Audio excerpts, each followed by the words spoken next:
Hi everyone, I'm Hamda Jum'a from 9 Advanced 2. Today I'll be explaining these questions. So, question 4, apply angle relationship theorems to identify parallel lines and find missing values. I'll be explaining from question 1 till 6. So, it says, use the given information to determine which lines, if any, are parallel. State the postulate or theorem that justifies your answer. So right over here for question 1, it says angle 3 is congruent to angle 7. So over here we have 3 and we have 7. So we can obviously tell it's alternate interior angles because it's on the inside. And it's line A is parallel to line B because we have 7 on line A and we have 3 on line B. Okay, for question 2, it says angle 9 is congruent to angle 11. Right over here, we have angle 9 and angle 11. And we can easily tell they are corresponding angles because corresponding angles are any angles which are formed on opposite sides on the transversal. So 9 and 11 are corresponding, and line A is parallel to line B. For question 3, it says 2 is congruent to 16. So 2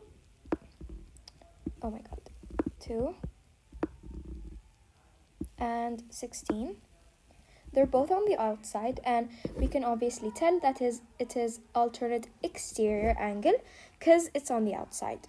And it's line L parallel to line M because they're on two different lines. Okay, now let's move on to question number 4, where it says measure of angle 5 plus measure of angle 12 equals 180. So when two angles add up to 180, we call it consecutive interior angles. Right over here we have number 5 and number 12, and they're on a straight line, which you can tell that it's 180 obviously, and it's a supplementary angle. So we call them consecutive interior angles. And 5 is on line L and 12 is on line M, so it's line L parallel to line M. Okay, now we're done from the first part. Let's move on to the second part. It says, giving the following information, determine which lines, if any, are parallel. State the theorem that justifies your answer. For question 5, we have angle 1 is congruent to angle 6. So right over here, it says we have 1 and 6, and they're opposite on the transversal. They're opposite angles. So they're obviously corresponding because any angles which are formed on the opposite sides of the transversal, we call them corresponding angles. So these are corresponding angles, and they're on line G and H. So line G is parallel to line H. Okay, lastly we have question 6, which says measure of angle 7 plus measure of angle 6 equals 180. Two angles that add up to 180 are consecutive interior angles. So right over here we have 7 and 6. They're on a line, straight line, which is a supplementary line because it's obvious. It's a line and it forms 180. So we call them consecutive interior angles because we have two angles that add up to 180, and they are line P is parallel to line Q. And that's it. We solved all the questions together. Thanks everyone for watching.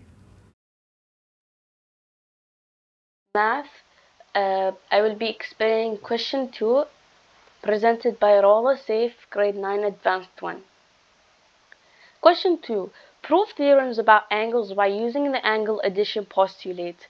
Question 11 says, find the measure of angle ABC and the measure of angle CBD if the measure of angle ABD is equal to 120 degrees. The given. The measure of angle ABC is equal to 2x, and the measure of angle CBD is equal to 5x minus 6 degrees. We know that the measure of angle ABD is equal to 120 degrees, which is said in the question. First thing, we know that the whole measure is equal to 120 degrees. So we know if we add both of these angles, it will be 120 degrees. 2x plus 5x minus 6 is equal to 120. 2x plus 5x is equal to 7x. Add 6 both sides, making this 6 go away, since negative 6 and positive 6 makes 0, and then 120 added with 6 is 126. 7 divide both sides, the 7 will go away since it will make 0, and 126 divided by 7 makes 18. So x will be equal to 18. Since we know the x and they have asked us to find the measure of this angle and this angle, we would find the angle by replacing the x they put with the x we found. So the measure of angle ABC is equal to 2x. X we know is 18, so we would replace it with 18. So 2 times 18 is 36. The measure of angle CBD is equal to 5x minus 6, which is equal to 518 minus 6 equal to 84. We would have to check before we write our answer so we know it's correct. So 36 plus 84 is 120. So this this answer is correct. Second question, question 12. Find the measure of JKL and the measure of LKM if the measure of JKM is 140 degrees. The given. The measure of JKL is 4x and the measure of LKM is 2x minus 10. The measure of the whole thing, which is JKM, is equal to 140. If we add these two angles, it will be 140. So 4x plus 2x minus 10 is equal to 140. 140. Okay? 4x plus 2x is 6x. Add 10 both sides makes 150 instead of 140 since we added 10. 150 added with divided with 6 will make 25. X is equal to 25. We found x. Since they want us to find the measure of this, and they don't want us to know, they don't want 4x, we will replace the x with the x we found, which is 25. So the measure of JKL is equal to 4x. 4 times 25, which is the x, is equal to 100. The measure of LKM is equal to 2x minus 10 degrees.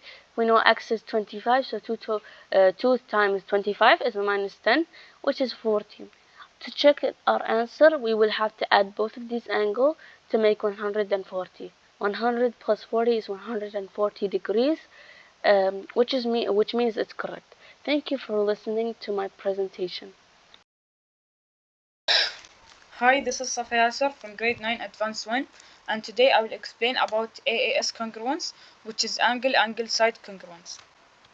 Here in example 12 we should draw a flow chart to prove that triangle JKN is congruent to MKL, triangle MKL, and it's given that side JK is congruent to side MK, and angle N is congruent to angle L. So here we will say that JK is congruent to MK, and this one is given.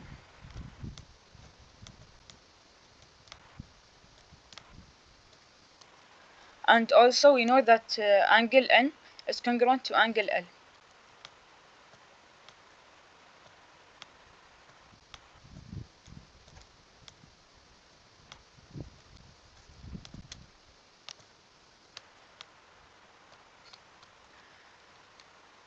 Here in AAS angle side we should have two angles and one side. This is one side and this is one angle. So we need another angle to complete our chart. Here we have more than one angle, but I will choose this one. These two angles, angle JKN and angle MKL, because the relationship between them is vertical angles.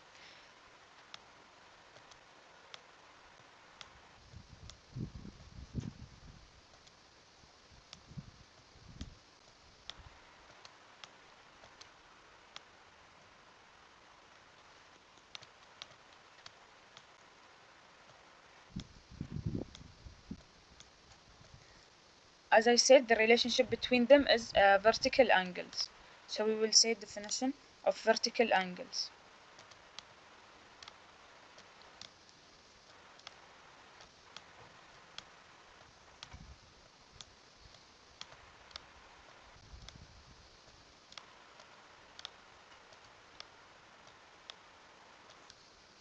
So here we have 1s and 2a, one side and two angles. So now we can write our proof, which is a triangle JKN is congruent to LKM.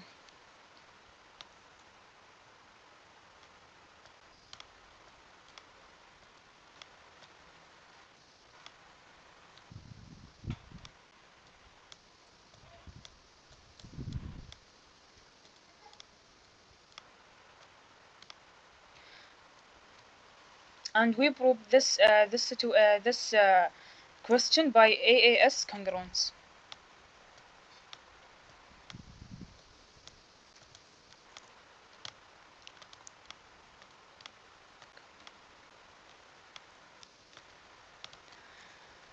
Now we have example 15.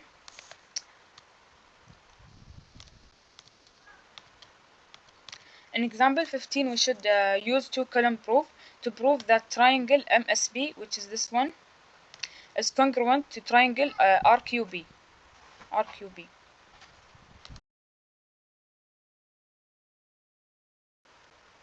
Here we have the given is that MS is congruent to QR, and MS is also parallel to QR.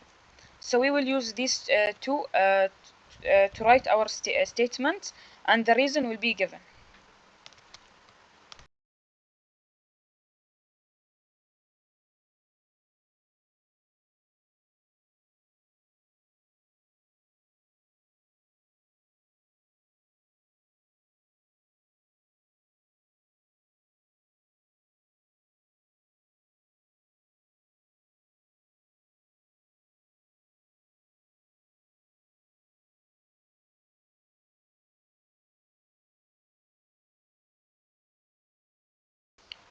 Now we have in AAS, as I said, that we should have two angles and one side. Here we have one side uh, and we have no angles, so I will we will find two angles to write a reason about them and to complete our statement. We will choose angle M R and R because the relationship between them is alternate interior angles, because these two lines are parallel, so there's a relationship between two angles.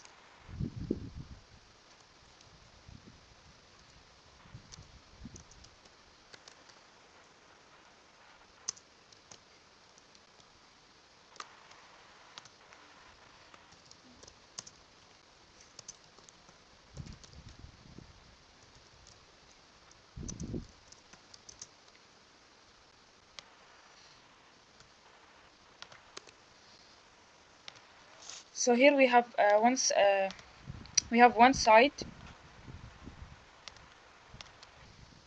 We have one side and we have one angle. We need one more angle to complete. We have angle MBS and angle RBQ,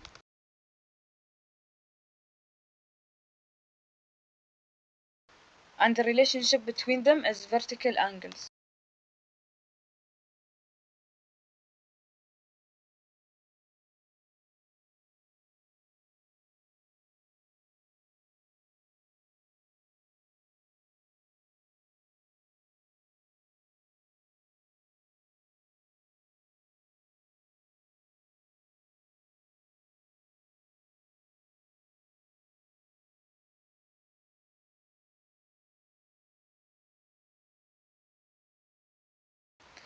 Now we have one side and two angles, and we can now write the proof, which is triangle MPS is congruent to triangle RQB.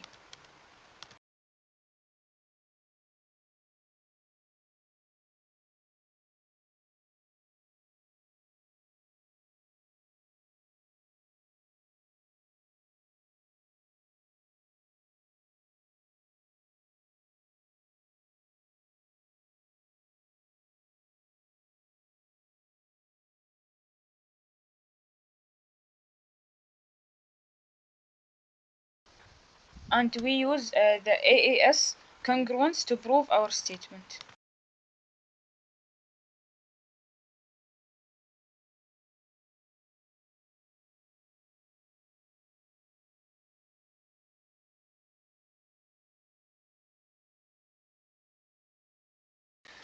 Now we have example 14. We will also use two-column proof, but here we have a midpoint. So the given is V is the midpoint of YW, and UY, which is this one, is parallel to WX or XW. And we should prove that triangle UVY is congruent to triangle XVW. First, we will write the given, the given things that they give us. Then we will find other angles and sides to prove them.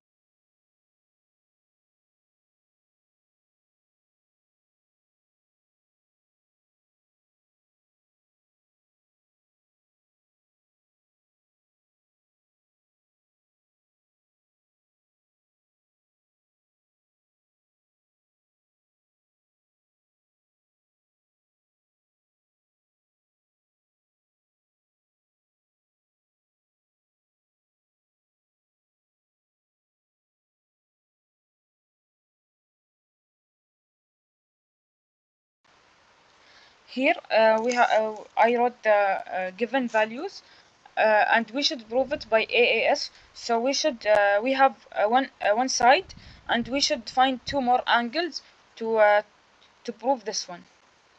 So we will use as these two lines are parallel, so the angles between them are also congruent. So we will choose y and x, and they are parallel. The relationship between them is alternate interior angles.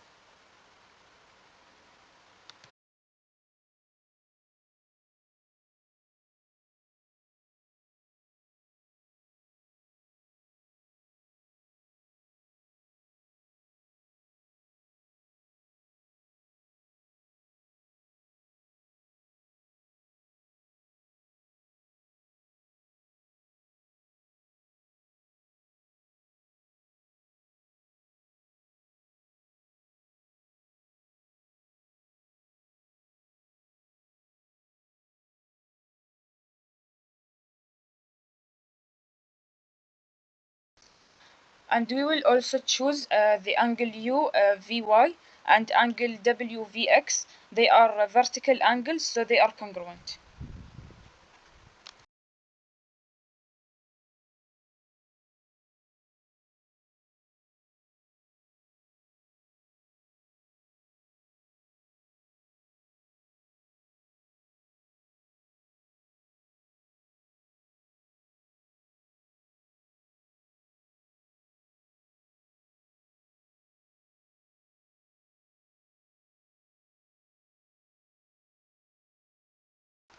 Now we have two angles and one side, so now we can prove that triangle UVY is congruent to XVW.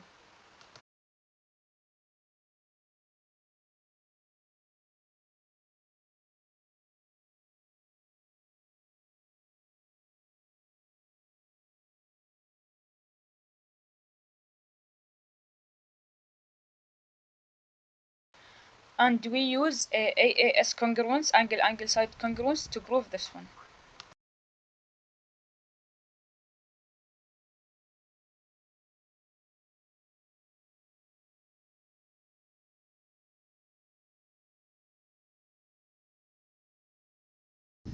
And that's it for today, and I hope you understand, and thank you. Write an equation in slope-intercept form for each line described. Passes through -7 and -4, perpendicular to y equals 1 over 2x plus 9. Okay, so first, to find the perpendicular slope, we need to flip the fraction and change the sign. So 1 over 2, if we flipped it, it will be 2 over 1, and then we will change the sign, so -2. M equals to -2, M, which is the slope. Okay, now we will substitute in the point -7 and -4 for x and y in the formula y equals mx plus b to solve for b. Okay, so we need to solve for b. Y, which is negative 4. So negative 4 equals to m, which is negative 2. X is negative 7. So times negative 7 plus b. And then negative 2 times negative 7 is 14 plus b equals to negative 4. And then we will subtract, since the 14 is positive, we will subtract 14 in both sides. Minus 14. So this will go negative 4 minus 14, which is negative 18. So b equals to negative 18. Now to find the equation in slope-intercept form, we will substitute from the equation y equals mx plus b with the number. So y equals m, which is negative 2, x plus b, which is negative 18. So this is the answer.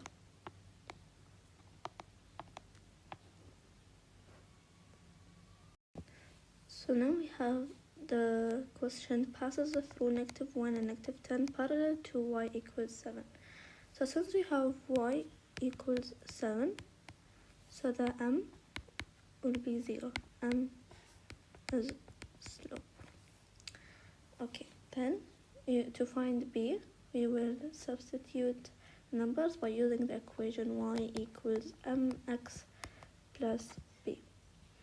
It will be negative 10 equals 0 times negative 1 plus b. After simplifying, it will be b equals to negative 10. So you have the equation y equals negative 10.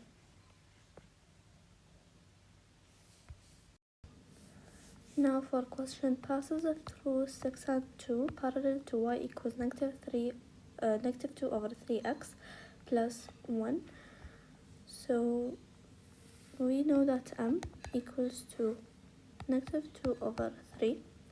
Now we will use the equation y equals mx plus b to find the equation in slope-intercept form.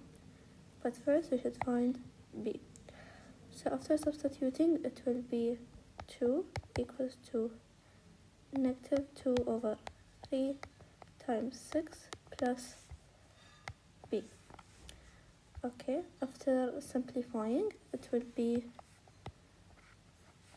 2 equals negative 4 plus b. Then 2, so since the 4 is negative, we will add by 2. So we will add 4 plus 2, which is 6. So b equals to 6. Now we will find the equation for slope-intercept form. So you substitute the numbers that we did get by the equation also y equals mx plus b. It will be y equals negative 2 over 3 x plus 6. And this is the answer. Okay, now we have the question passes through negative 2 and 2 perpendicular to y equals negative 5x minus 8. So m, or the slope, will be 1 over 5 as it is given. Y.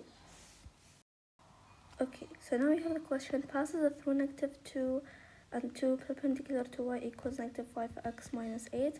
So for the slope, you will change the sign and flip the fraction. So here, we will pretend that negative 5, it has a fraction with 1 under it. So if we flip the fraction, it will be negative 1 over 5. we will change the sign so to be 1 over 5 for the slope.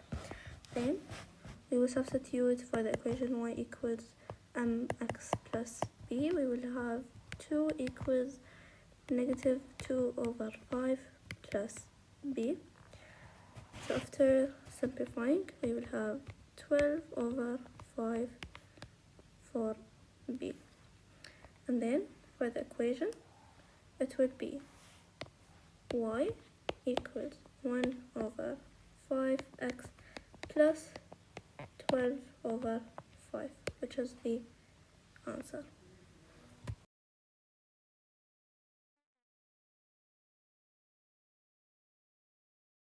Hello everyone, my name is Maharami. I'm from grade 9 advanced 1. Today we're going to be discussing the EOT answers for question 9. Starting off with the two-column proof.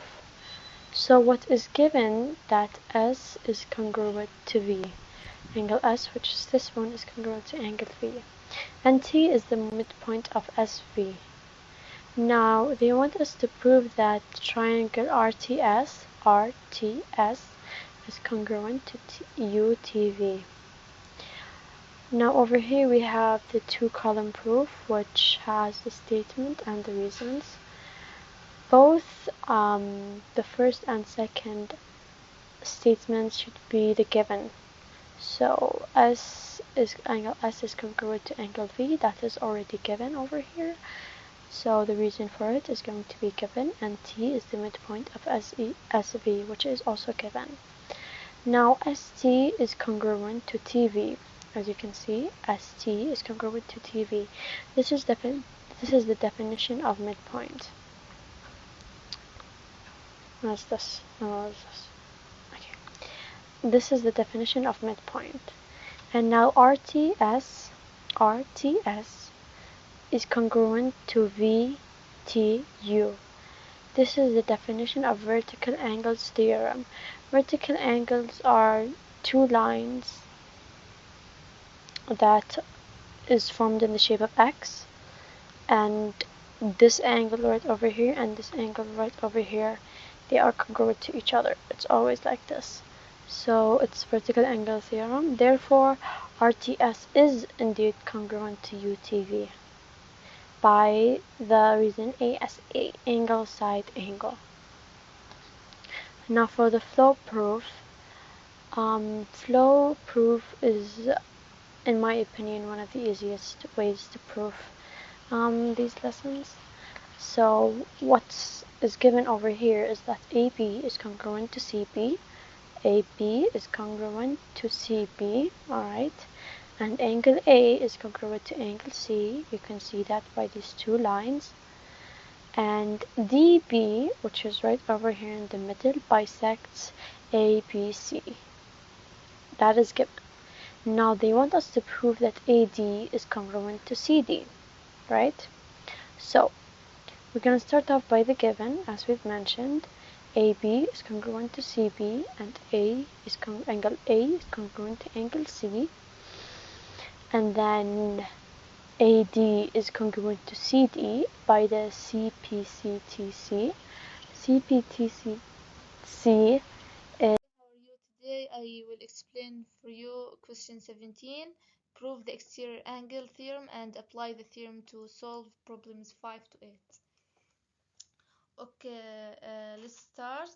Before we will start, I will tell you about important notes. The first one is the sum of the measure of interior angle of triangle is 180. يعني this triangle, the sum of 3 interior angle 1, 2, 3, this angle is equal to 180. Okay, the second one is the measure of exterior angle is equal the sum of its two remote angle. يعني this exterior angle, this one, is equal the sum of two interior angle, 1, 2, this one and 2. The sum of it equals this exterior angle. Okay, let's try to solve the question 5. First thing, we should to put 145 equals 95 plus 2x. Okay, this is the equation and we should to solve it. First we should to subtract 95 in both sides.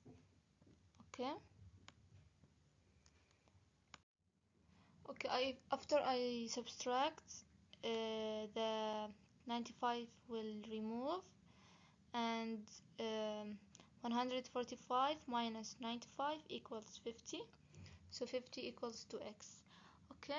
And then subtract 2 in both sides.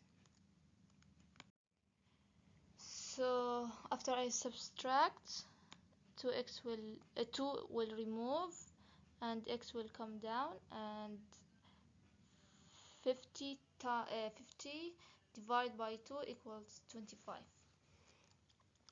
We still didn't finish. We should to substitute 2x with 2 with the x. We find it here is 25, so 2 times the 25 equals to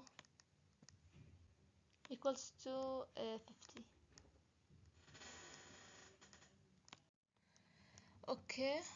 The measure of angle 1 is 50 degrees. This is the answer. Let's move to question 6. The same thing. The exterior angle, this one, is equal the sum of adjacent to the sum of interior angle, so 58. I will write the equation.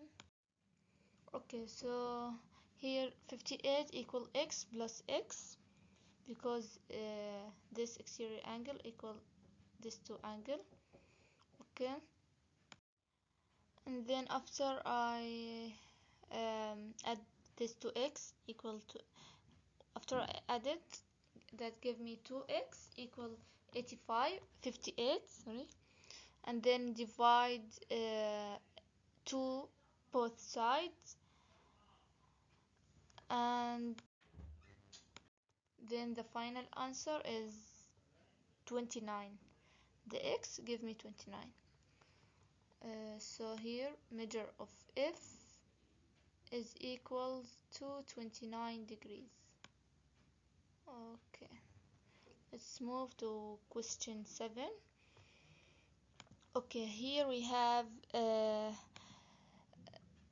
lookout tower sites on a network of struts and posts.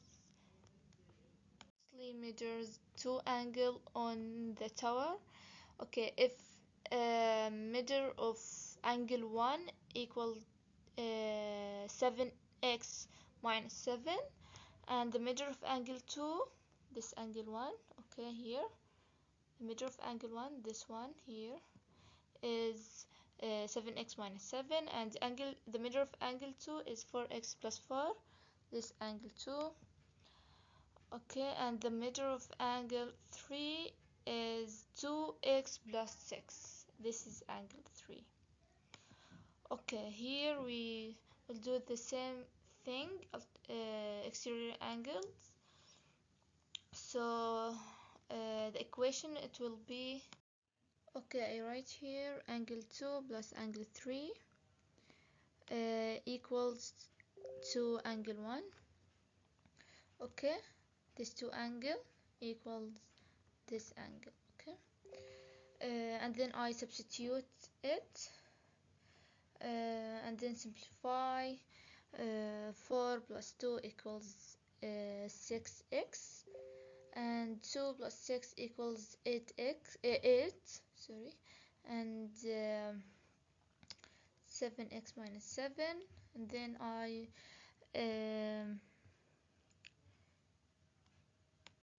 minus 6 in both sides, here minus 6, I make here minus 6, and here also minus 6, and that give me x. So it equal x minus 7. And then I do here plus 7 in both sides. I plus here 7 and then plus here 7, and that give me the 15 is equals the x equals to 15.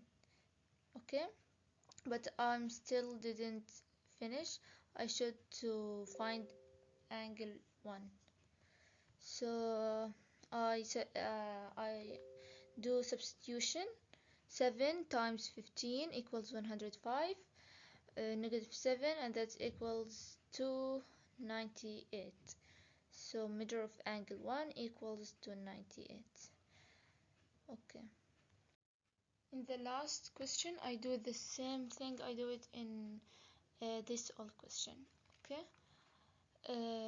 Thank you for watching and goodbye. Name the image of each point after the given translation vector. In question 8 here you have the coordinates f, negative 3, 1, and the translation vector 5, negative 1. To find f prime, first you're going to do x plus 5, and you're using plus 5 because the translation vector has a positive 5 as its x coordinate.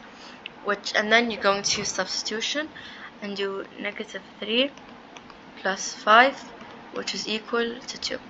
And the same thing for the y, it's going to be y minus 1, because there's a negative 1 for your y coordinates in the translation vector. And then you're going to use substitution, 1 minus 1, which is equal to 0. So f prime is equal to 2, 0.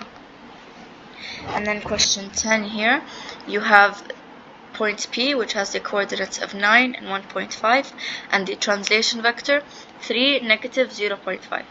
To find x, you're going to do x plus 3, because you have a positive 3 here. Then you're going to substitute to 9 plus 3, which is equal to 12. And then for y, it can be y minus 0.5, because there's a negative 0.5 here. Then you're going to use substitution, 1.5 minus 0.5, which is equal to 1.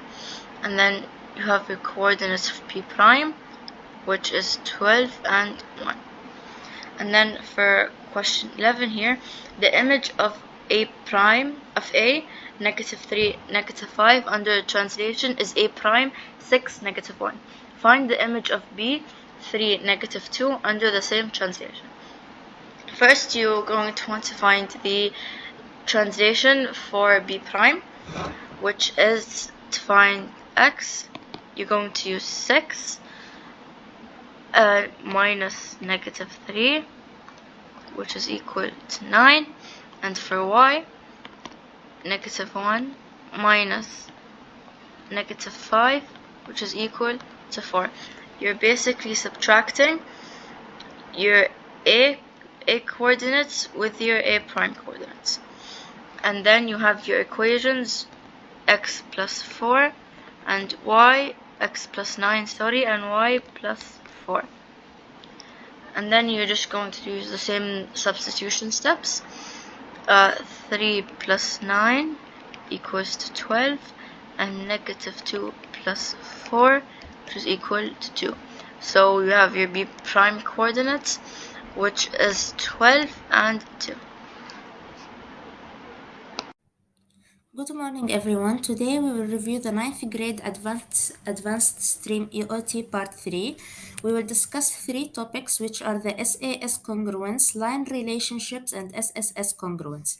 Starting with the SAS criterion. In the first example, we will use the 2-column proof, where we should start by making a table and dividing it into 2 parts for our statements and reasons.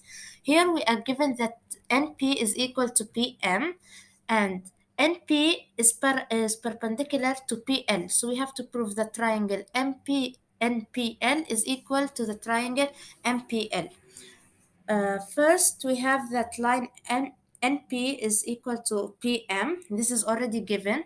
Next, we can conclude that angle NPL is congruent to MPL because of the definition of perpendicular lines angles, as all right angles are congruent, and by using the reflexive property, we can conclude that the line PL is congruent to the line LP. So now that we have a line, an angle, and another line, we can say that the two triangles are congruent by the SAS theorem. Okay. Now we are going to use the paragraph proof. Here we can just write our givens and our conclusions about each one to prove the statement. So we are given that V is the midpoint of both the lines YX, WX and YZ. And we have to prove that the triangle XVZ is congruent to WVY. So first we can write that because V is the midpoint of WX and YZ, WV is going to be congruent to VX, which are the half of the line WX. And YV is congruent to VZ because V is the midpoint of the line YZ. This is by the midpoint theorem. Then we can say that angle YVW is congruent to angle ZVX by the vertical angles theorem. This is because the two angles are vertical and each two vertical angles are always congruent. Therefore, by SAS congruence theorem, triangles XVZ and WVY are congruent.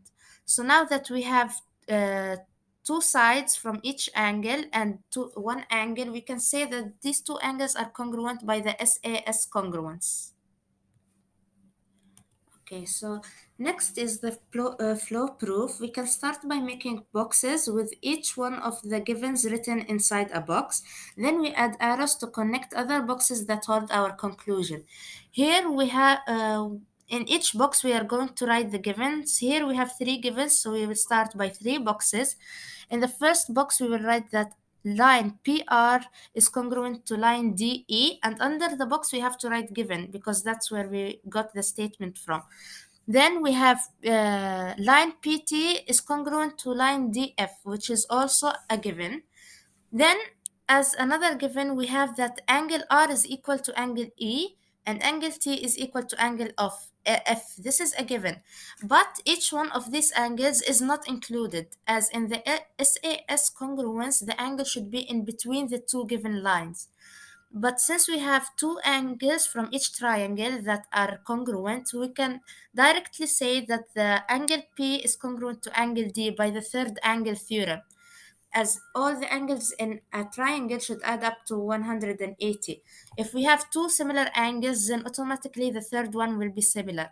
After connecting our angle R is equal to angle E and angle T is equal to angle F given box, we connect it to the third angle theorem box, and then we use our conclusion boxes, which are the first given PR is equal to DE, this is a line, PT is equal to DF, this is another line, and angle P is equal to angle D. This here we have to connect these three boxes to our conclusion, which is that triangle PRT is congruent to triangle DEF, and write under it that this is by the SAS congruence theorem.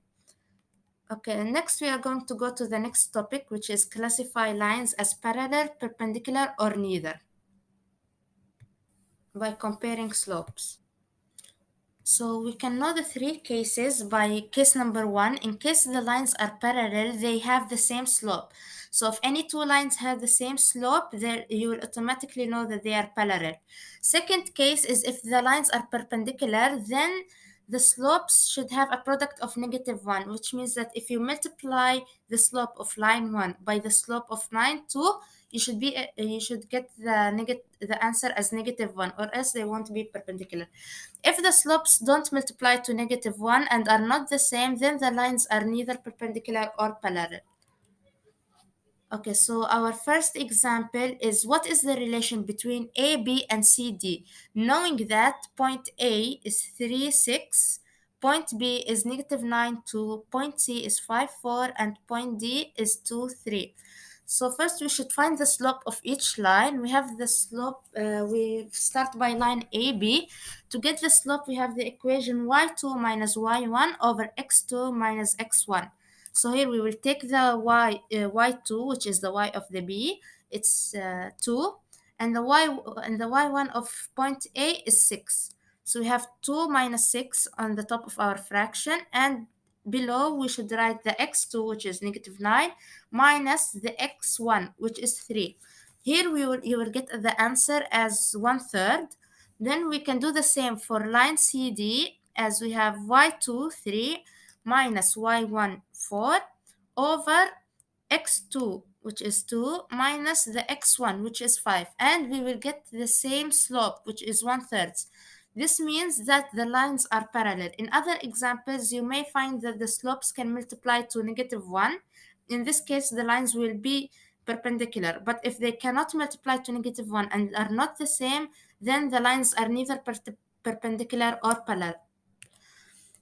Next, we are going to use the SSS congruence to prove the congruence of two different triangles. In our first example, we are going to use the two-column proof to prove that the two triangles are congruent by the SSS congruence post.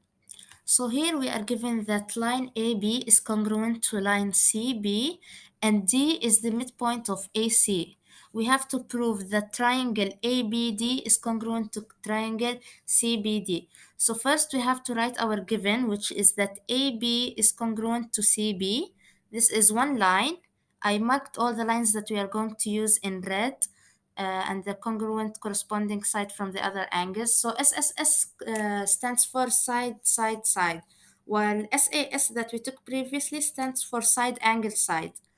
So here we are going to say that AD is congruent to DC because of the definition of midpoint. Here we have in the given that D is the midpoint of AC.